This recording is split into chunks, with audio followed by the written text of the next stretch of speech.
l'approche de son séjour officiel au Caire, le président de l'Assemblée nationale, le professeur Vital Kamerhe, a été invité par son homologue égyptien, le docteur Hanafi Gebali, à découvrir à travers une visite guidée la prouesse accomplie par le gouvernement égyptien sous le leadership du président Abdel Fattah al-Sisi en construisant dans un temps record une nouvelle capitale administrative dont la première phase s'étale sur 40 000 hectares et qui va bientôt s'agrandir de 40 000 autres hectares. Le professeur Vital Kamerhe, avec la délégation qui l'accompagne, dont le rapporteur Jacques Joly, a été accueilli par Khaled Mahmoud Abbas, directeur général de l'entreprise publique en charge de la construction et de la gestion de tous les patrimoines de cette nouvelle capitale administrative. Au cours d'une brève réunion, avant de procéder à la visite guidée, Khaled Mahmoud Abbas a fait une présentation de ce gigantesque projet qui a coûté au gouvernement égyptien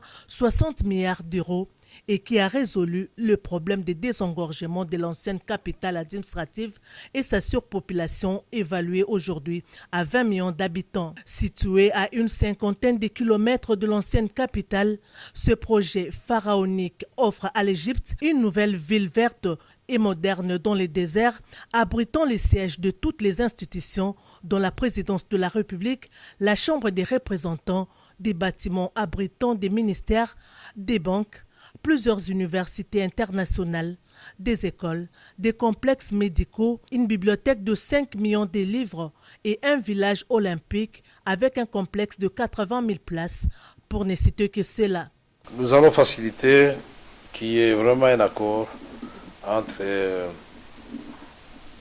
l'Égypte et la République démocratique du Congo dans ce domaine pour venir nous aider